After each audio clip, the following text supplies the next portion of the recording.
the last few weeks we've been discussing why Catholics will sometimes leave the faith and why non-Catholic Christians refuse to join the faith. And among the top 10 reasons, I'd like to speak about two of them today. The first is family, and the second is apathy.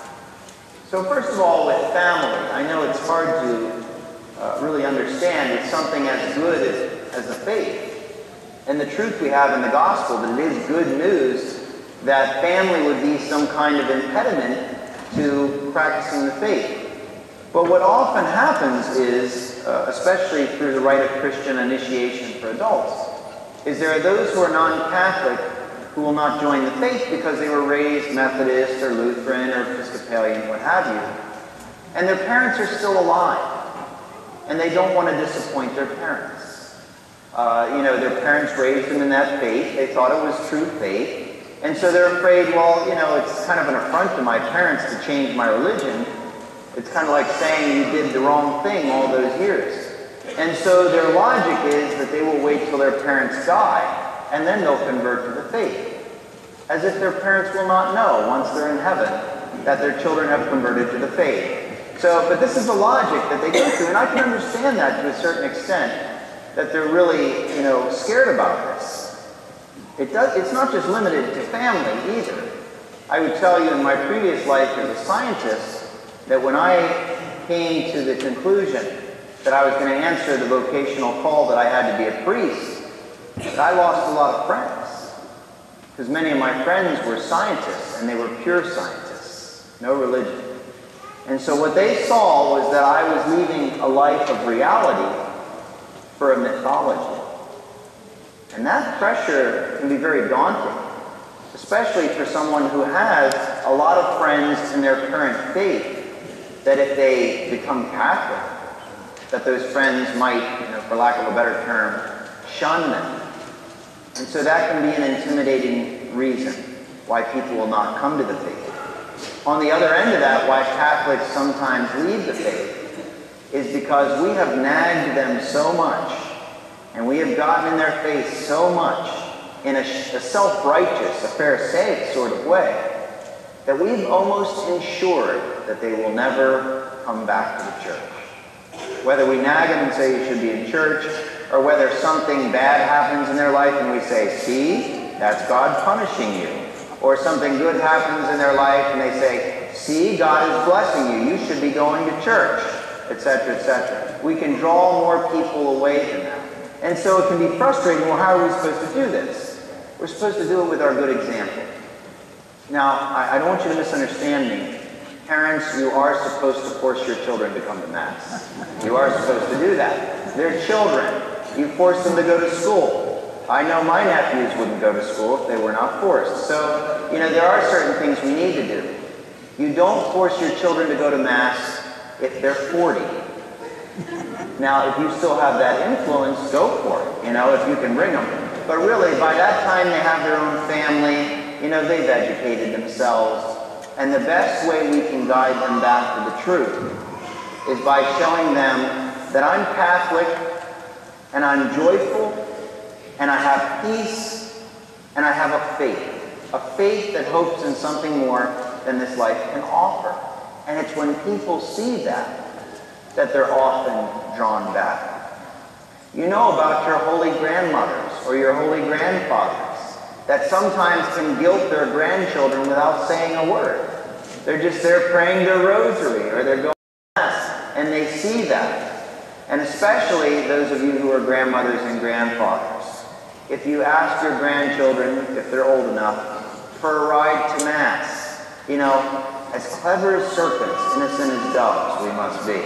So that's how we draw them in. Okay? But most of all, I would say it's by our example that we're going to do this. On another level, though, it's a little more difficult, and this deals with family too. Family tragedy and family death. So we've experienced the death of a loved one. We come to the funeral at the Catholic Church, and now I cannot bring myself to go back into the church because it was such a sorrowful time for me.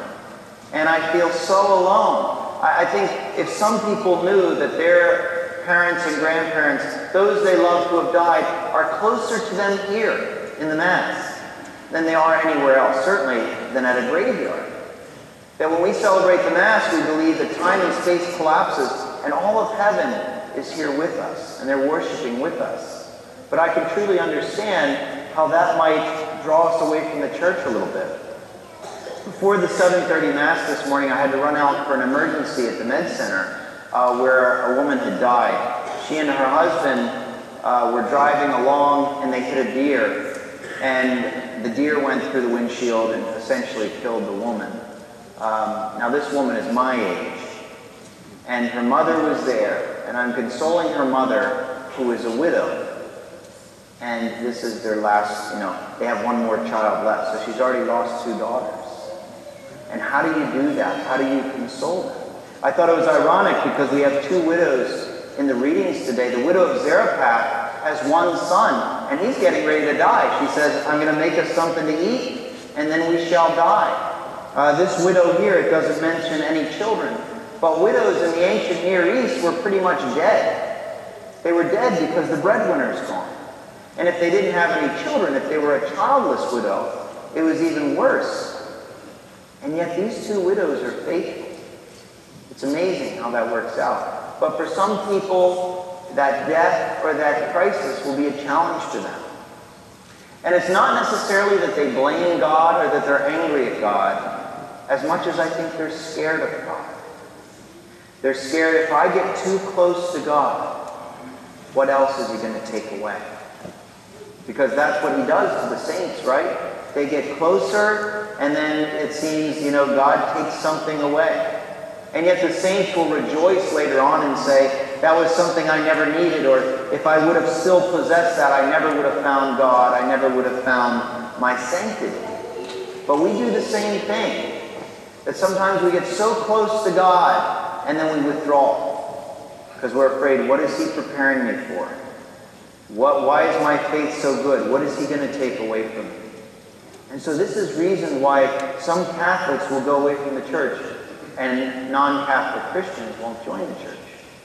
The other reason is one of the worst reasons, apathy. And an apathy, apathos, is a not caring. We just don't care. And this isn't just for teenagers or 20-somethings. This is for adults too, who they don't care enough to have a faith. And I don't know how you look around at a beautiful world that we have, naturally speaking. If you look up at night at the stars and everything else, and you can't believe that there is a God.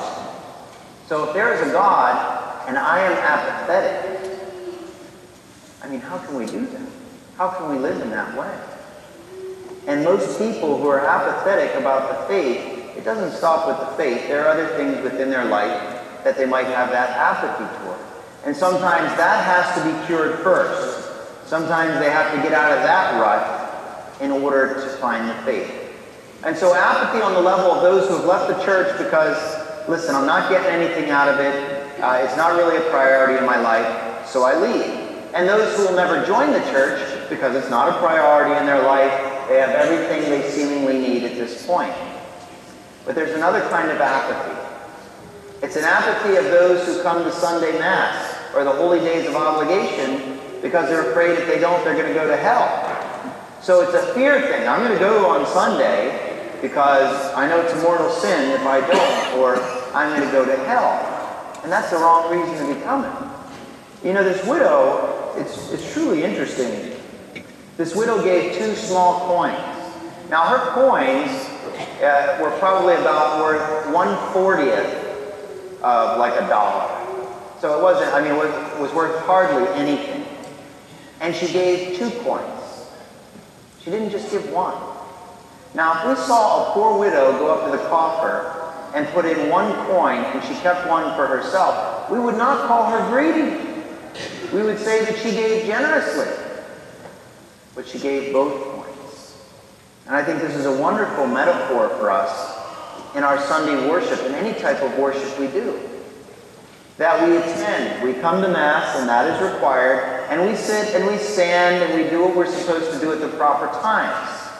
That's 1 coin. But what's the second coin? The second coin is full, active participation. that I'm singing and that I'm praying and that I'm really entering into the sacrifice. And if we do that, we should leave sometimes tired. And I'm not talking about just the parents who are trying to keep their kids praying. I'm talking about the ones who are actively praying. If you come to Mass alone, we should be tired when we leave. Now, the Lord refreshes us with grace, but if we've given everything we can, if we've put in the 2 farthings instead of just 1, then the graces and the blessings will abound in our life. We're talking about this widow today, and she was probably unknown before the moment that Jesus encountered her at that point. That she has set a far better example than many of those Pharisees ever would have set. It goes back to the same thing. If we're going to bring the lost back for our family, if we're going to bring the lost back for our apathy, it goes to our example of the faith. That wherever we go, whatever we do, that we live our faith, that we are joy-filled, that we are peaceful, and that the good news that we're supposed to proclaim, we really believe is the good news. And like any good news, we want to preach it everywhere we go. And when necessary, use words.